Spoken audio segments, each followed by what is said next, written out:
Assalamualaikum warahmatullahi wabarakatuh. Nama saya Gilang Fatur Albajili, kelas 3B Manajemen Keuangan 1 dari Universitas Muhammadiyah, Profesor Dr. Hamka, dosen pengampu Ade Maya S,SE,MM. Pada kesempatan kali ini saya ingin mempresentasikan materi tentang manajemen piutang. Manajemen piutang. Apa yang dimaksud piutang? Piutang adalah tagihan kepada pihak lain di masa yang akan datang karena terjadinya transaksi di masa lalu.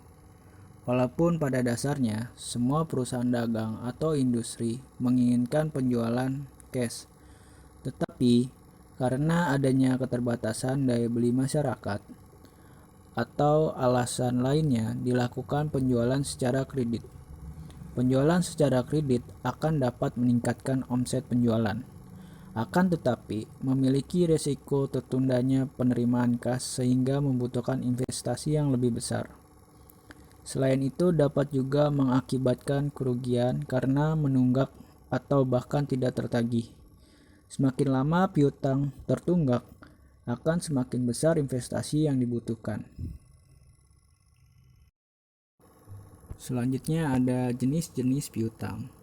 1. Piutang usaha atau piutang dagang. Jumlah uang yang harus dibayar oleh si pembeli kepada perusahaan. Piutang dagang umumnya berjangka waktu kurang dari 1 tahun. Oleh karena itu, piutang dagang dalam neraca dilaporkan sebagai aktiva lancar.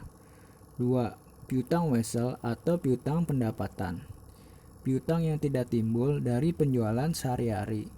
Karena piutang dagang berkaitan erat dengan operasi perusahaan yang utama. Piutang wesel lebih formal dari piutang dagang.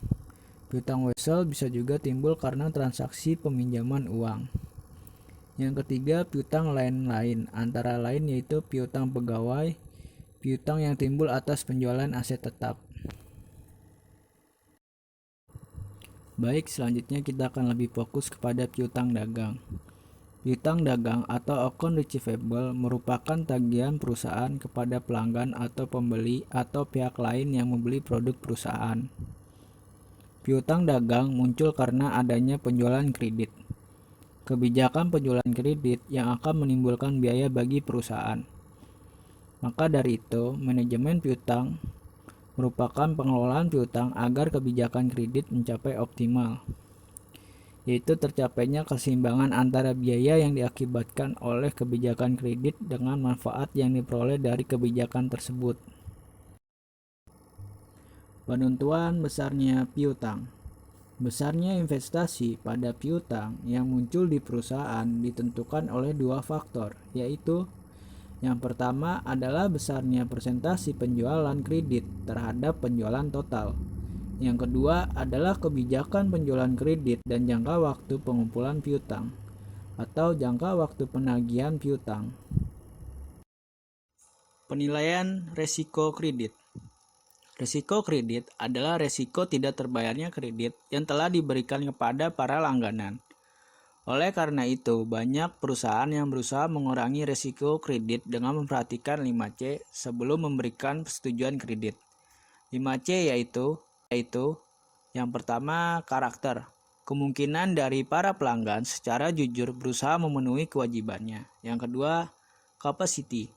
Mendapat subjektif mengenai kemampuan pelanggan, ini diukur dari rekod tahun sebelumnya, atau dengan observasi fisik pada pabrik dan toko pelanggan. Yang ketiga, kapital. Diukur oleh posisi finansial perusahaan secara umum, di mana hal ini ditunjukkan dengan analisis rasio finansial, khususnya ditekankan pada tangible net worth perusahaan. Yang keempat, kolateral. Dicerminkan dari aktiva yang dijaminkan bagi keamanan kredit. Yang kelima, condition.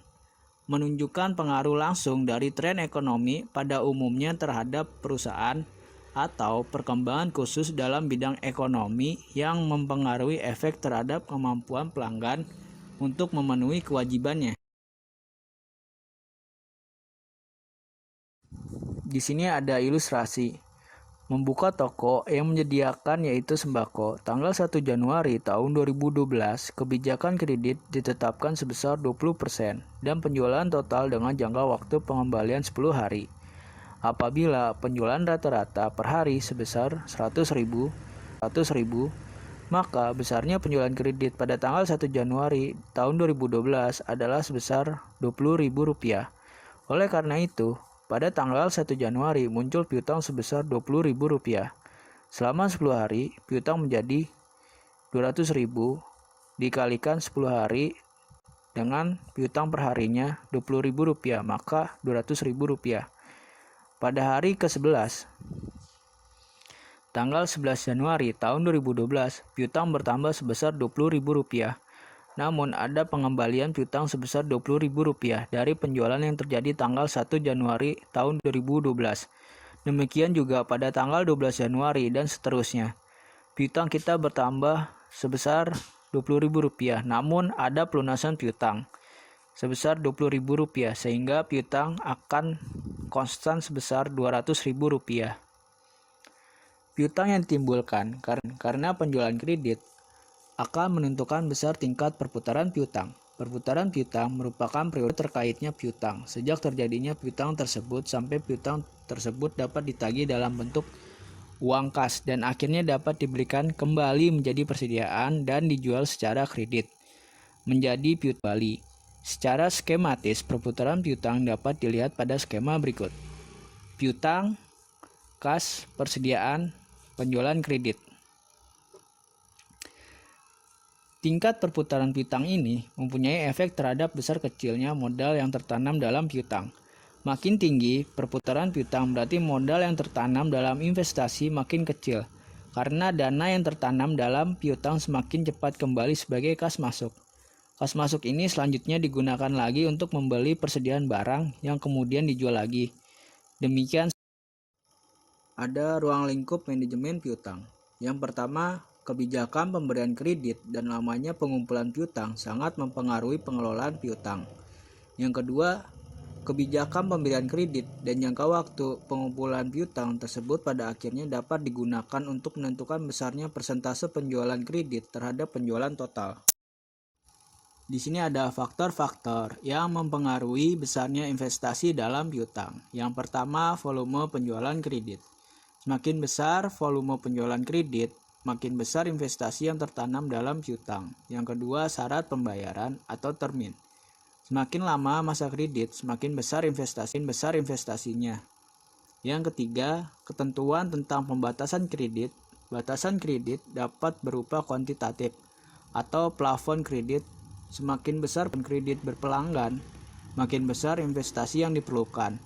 Dan kualitatif atau selektif terhadap pelanggan kredit, makin ketat seleksi akan semakin memperkecil investasi dalam piutang.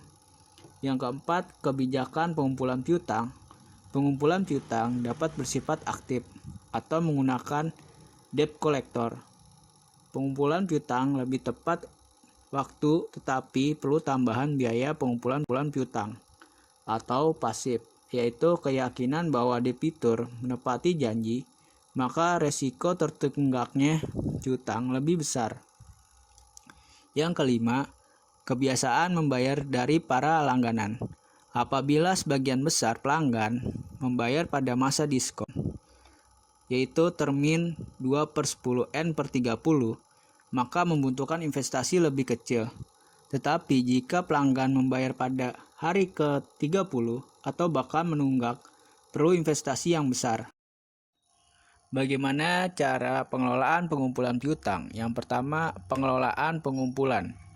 Piutang perlu melihat bagaimana prosedur yang digunakan untuk menagih piutang. Perjanjian yang tertera pada jual beli juga harus ditetapkan secara jelas dan rinci. Yang kedua, proses penagihan. Piutang memerlukan biaya besar kecilnya penagihan piutang akan tergantung pada besar kecilnya tagihan dan sifat debitur yang ada pada 5C. Di slide sebelumnya, karakter, capacity, collateral, capital, dan condition. Untuk yang ketiga, kebijakan pengumpulan. Piutang yang dilakukan perusahaan sebenarnya dapat diubah pada periode tertentu. Namun, perubahan kebijakan ini akan membawa implikasi terhadap jumlah penjualan, periode pengumpulan piutang, presentasi piutang yang tidak tertagih, laba perusahaan, kebijakan diskon, umur piutang dan perputaran piutang. Bagaimana caranya pengumpulan piutang untuk penjualan yang tidak berdiskon? Kebijakan kredit yang optimal yaitu keseimbangan antara manfaat yang diperoleh dengan biaya yang dikeluarkan dalam pemberian kredit tergantung pada kondisi masing-masing perusahaan. Karena dalam hal ini perusahaan harus memantau secara teratur jangka waktu pengumpulan piutang dan jadwal umur masing-masing debitur. Kalau tidak dipantau, kemungkinan besar pola arus kas masuk dari pengumpulan piutang akan terganggu. Arus kas pengumpulan piutang ini dapat digunakan untuk menganggarkan jumlah aliran kas masuk dan adanya anggaran aliran kas masuk. Perusahaan dapat memperkirakan berapa pengeluaran yang perlu dibiayai perusahaan jika dana penjualan tidak mencukupi. Maka perusahaan dapat merencanakan berapa besarnya dana dari pihak lainnya, contoh bank atau ke induk perusahaan. Di sini ada contoh soal 7.1. Perusahaan Alma melakukan kebijakan kredit atas penjualan barang dagangnya untuk tahun 2012. Perusahaan ini menciptakan penjualan kreditnya sebesar 60% dari total penjualan dengan jangka waktu kredit selama 4 bulan. Dari kredit yang diberikan tersebut, pembeli harus mengangsur hutangnya dengan ketentuan 30% dibayar pada bulan pertama dan kedua, dan sebesar 20% dibayar pada bulan ketiga dan keempat setelah bulan penjualan. Penjualan kredit yang direncanakan selama 6 bulan pertama tahun 2012 sebagai berikut. Di sini ada bulan Januari sampai Juni, 6 bulan. Pada bulan Januari penjualan totalnya 5 juta. Untuk penjualan kreditnya 3 juta. Dari 60%-nya penjualan total yaitu sebesar 5 juta. Maka penjualan kreditnya 3 juta. Untuk penjualan tunainya 5 juta dikurangi penjualan kredit yaitu 3 juta mendapatkan hasil 2 juta. Dan seterusnya sampai bulan Juni. Dari data tersebut, maka dapat dibuat rencana pengumpulan piutangnya selama tahun 2012. Di samping kanan ada tabel 7.1 perusahaan Alma. Rencana pengumpulan piutang periode Januari sampai dengan Juni tahun 2012 dalam jutaan rupiah.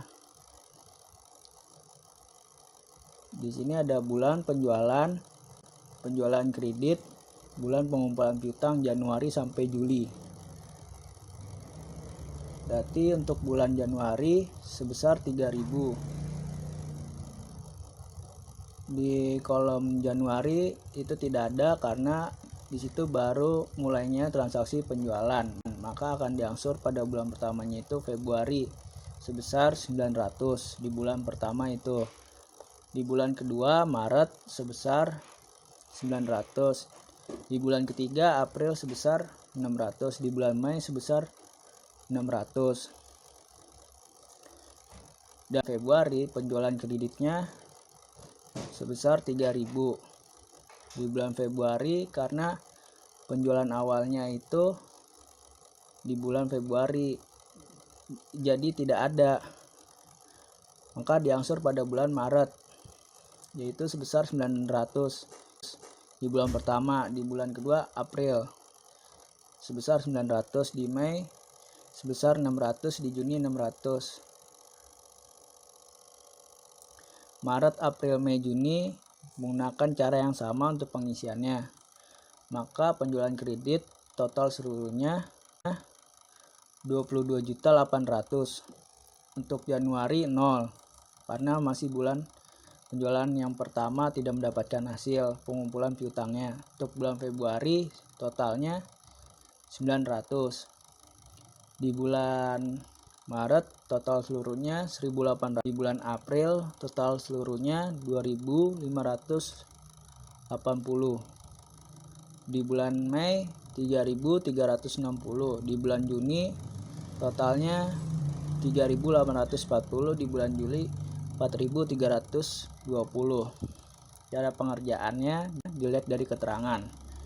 Penjualan kredit bulan Januari sebesar 3 juta.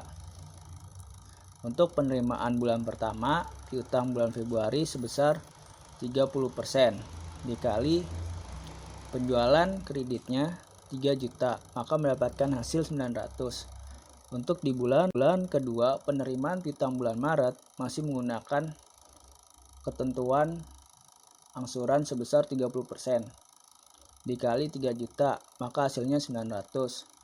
Untuk bulan April dan Mei sudah menggunakan beda ketentuan angsuran sebesar 20%. Untuk April dan Mei dikalikan penjualan kreditnya 3 juta. April 20% dikali 3 juta sama dengan 600. Bulan Mei 20% dikali 3 juta sama dengan 600. Dan pengumpulan piutang untuk penjualan yang berdiskon. Untuk meningkatkan penjualan, perusahaan sering memberikan diskon atau potongan tunai kepada pembeli yang mampu membayar pada periode waktu yang ditentukan. Lamanya jangka waktu penjualan kredit mengindikasikan kemungkinan adanya diskon bagi pembeli yang membayar lebih awal. Periode diskon dan periode kredit. Kemungkinan adanya diskon ditunjukkan oleh syarat pembayaran seperti 2/10 net per 30. Maksud dari 2/10 net per 30, maknanya adalah 2 merupakan diskon. Si pembeli memperoleh diskon apabila pelunasan tagihan dalam jangka waktu maksimal 10 hari untuk 2/10. Sedangkan untuk N per 30 di sini, maka adalah perhitungan jika pembeli tidak membayar jumlah penuh faktur 10 hari sebagai syarat diskonnya. Maka jumlah pembayaran bersih harus dibayar jatuh tempo dalam waktu 30 hari setelah tanggal invoice-nya. Jadi di sini jika si pembeli membayar pada jangka waktu 10 hari akan mendapatkan diskon 2% dengan jatuh tempo maksimal 30 hari. Adanya diskon tersebut menguntungkan bagi penjualan dalam 2 hal. Pertama, penjual dapat memperbanyak pembeli baru yang menganggap bahwa diskon merupakan suatu penurunan harga. Yang kedua, diskon akan memperpendek penagihan piutang karena pembeli akan segera membayarnya pada periode diskon yang ditawarkan. Soal contoh 7.2.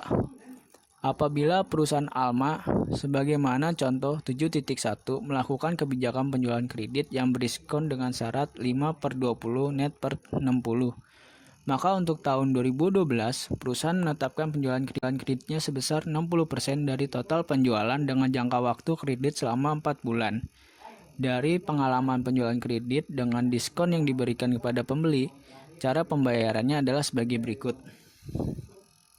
Yang pertama, pembeli membayar 30% dari tagihan dalam waktu 1 sampai dengan 20 hari setelah bulan penjualan. Yang kedua, pembeli membayar 20% dari tagihan dalam waktu 21 sampai dengan 30 hari setelah bulan penjualan. Yang ketiga, pembeli membayar 30% dalam waktu 31 sampai 60 hari setelah bulan penjualan. Yang keempat, pembeli membayar 10% dari tagihan dalam waktu 61 sampai dengan 90 hari setelah bulan penjualan. Yang kelima, pembeli membayar 10% dari tagihan dalam waktu 91 sampai dengan 120 hari setelah bulan penjualan. Adapun penjualan kredit yang direncanakan selama 6 bulan pertama tahun. Dari data tersebut, dapat dibuat rencana pengumpulan piutangnya yang telah memperhitungkan diskon selama 6 bulan pertama tahun 2012 sebagai berikut. Tabel 7.2, perusahaan Alma rencana pengumpulan piutang periode Januari sampai dengan Juni tahun 2012. Bulan penjualan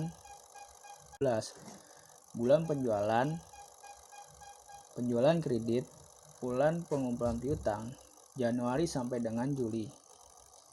Di sini untuk bulan Januari penjualan kreditnya 3.000. Untuk bulan pengumpulan piutang di bulan Januari itu tidak ada dikarenakan baru transaksi penjualan. Maka untuk bulan berikutnya di Februari itu sudah ada. Karena pembeli itu mengangsur di bulan Februari sebesar 1.455 untuk bulan pertama. Di bulan Maret pembeli mengangsur lagi sebesar 900 di bulan kedua. Itu pengumpulan piutang yang kedua. Untuk pengumpulan piutang yang ketiga di bulan April sebesar 300. Untuk pengumpulan piutang yang keempat di bulan Mei sebesar 300. Jadi sampai dengan Juni caranya itu sama pengumpulannya, seperti itu. Penjualan kreditnya jumlahnya 22.800. Untuk Januari tidak ada, 0. Untuk di bulan Februari 1.455. Untuk bulan Maret 1.355. Untuk bulan April 2.946. Untuk bulan Mei 3.426. Untuk bulan Juni 4.068. Untuk bulan Juli 4.488. Nah, di samping kanan ada cara pengerjaannya. Penjualan kredit bulan Januari sebesar 3 juta. Penerimaan piutang bulan Februari pada periode diskon 1-20 hari sama dengan 30% didapat dari informasi sebelumnya dan dikalikan penjualan kredit di bulan Februari sebesar 3 juta.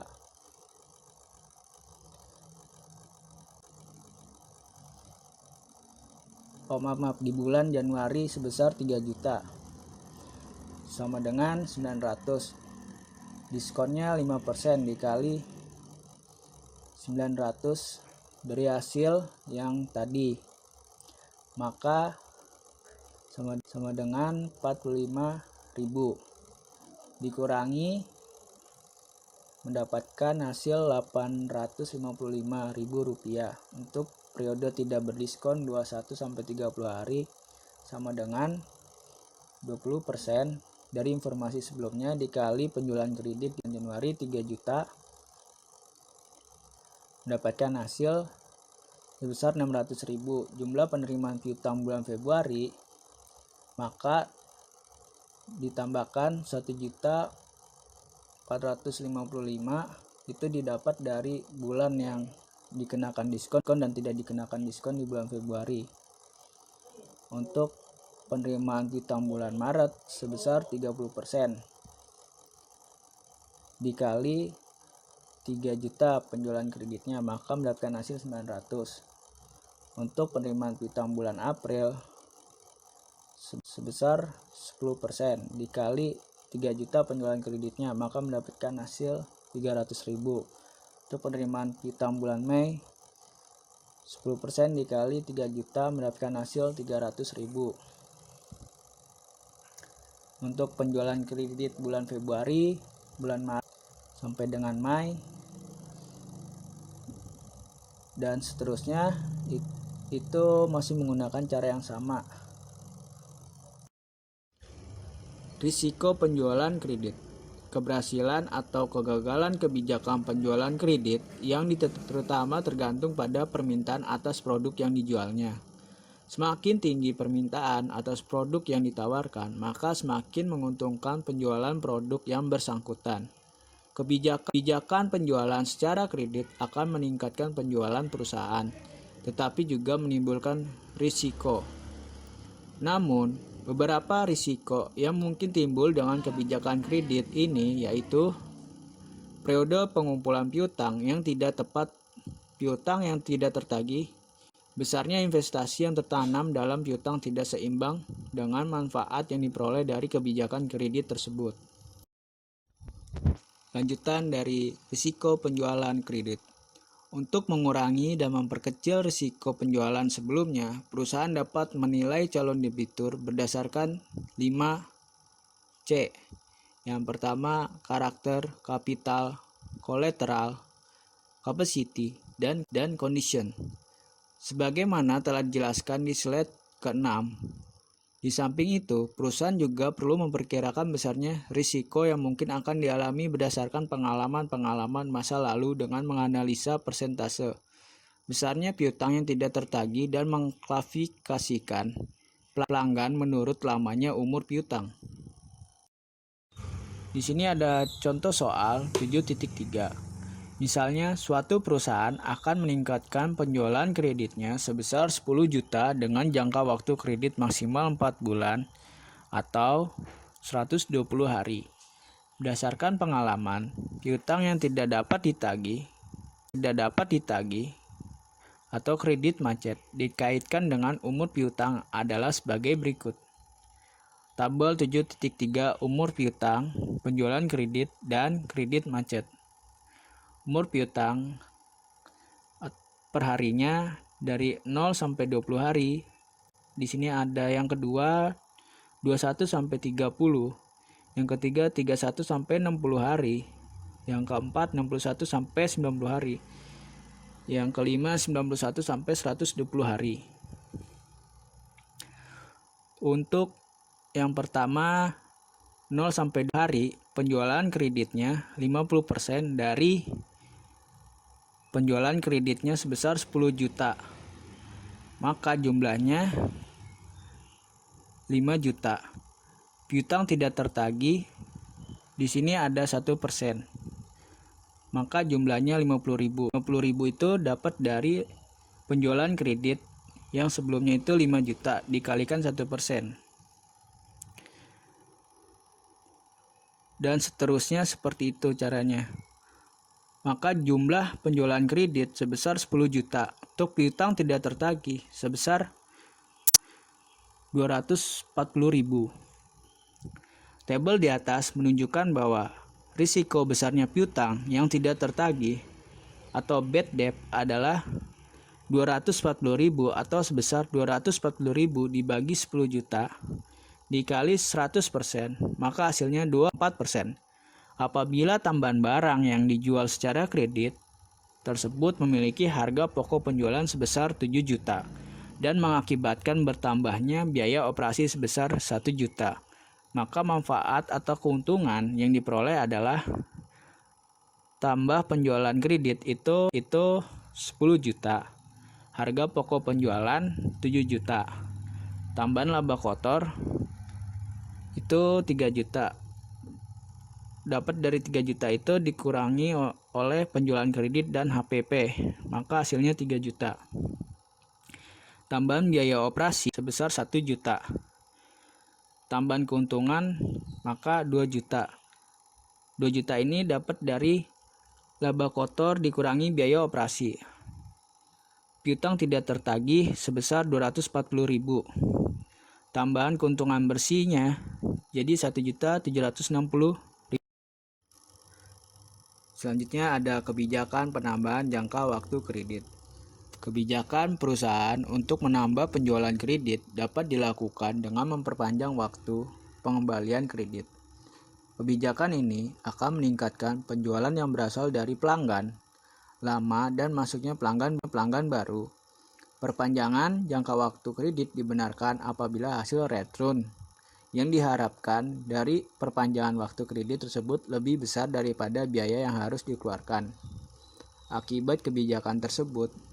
Sebaliknya, jika mengakibatkan biaya lebih besar daripada hasil yang diperoleh, maka kebijakan tersebut tidak menguntungkan. Di sini ada contoh soal 7.4. Perusahaan Antareja dalam tahun 2011 telah melaksanakan penjualan hasil produksinya sebanyak 80.000 unit. Seluruh penjualan dilakukan secara kredit dengan jangka waktu 30 hari. Perusahaan merencanakan meningkatkan penjualan pada tahun-tahun yang akan datang dengan merubah jangka waktu kreditnya menjadi 60 hari. Dengan merubah jangka waktu kredit, penjualan tahun 2012 diharapkan naik sebesar 25%. Biaya produksi yang ditanggung perusahaan meliputi biaya tetap sebesar biaya variabel per unit, yaitu Rp150, sedangkan harga penjualan per unit adalah Rp500. Apabila jangka waktu diperpanjang menjadi 60 hari, maka biaya tambahan modal yang diperhitungkan sebesar 30%. Apakah kebijakan perpanjangan jangka waktu kredit tersebut perlu dilaksanakan? Untuk menyelesaikan masalah di atas, perlu kita lakukan penghitungan manfaat kenaikan penjualan dan biaya yang dikeluarkan dengan perpanjangan waktu kredit, yaitu bisa kita lihat di sebelah kanan untuk pengerjaannya. Untuk yang pertama, kita menghitung dulu laba 11. Penjualan 80.000 unit. Penjualan 80.000 unit dikali 500 rupiah per unitnya sama dengan 40 juta. Biaya tetapnya 22 juta. Biaya variabelnya penjualan unit 80.000 dikali biaya variabel per unit 150 sama dengan 12 juta rupiah. Harga pokok penjualan sebesar 34 juta rupiah. Laba sebesar 6 juta didapatkan dari penjualan dikurangi dengan harga pokok penjualan. Yang kedua, menghitung tahun 2012. Penjualan naik menjadi 25%, yang awalnya itu 100%. Maka diperoleh 125% dikali dengan 80.000 unit sama dengan 100.000 unit. Penjualan 100.000 dikali 500 per unitnya sama dengan 50 juta. Biaya tetap 22 juta. Biaya variabel 100.000 dikali biaya variabelnya 150 per unit sama dengan 15 juta. Maka harga pokok penjualan didapatkan 37. Biaya tetap ditambah dengan biaya variabel. Untuk laba sebesar 13 juta rupiah. Maka penjualan dikurangi dengan harga pokok penjualan sebesar 13 juta rupiah. Yang ketiga, menghitung tambahan laba dan biaya modal tahun 2012. Dengan perpanjangan waktu kredit dari 30 hari menjadi 60 hari, maka tambahan laba yang diperoleh 13 juta rupiah untuk tahun 2012 dikurangi dengan laba 6 juta di tahun 2011, maka memperoleh sebesar laba 7 juta.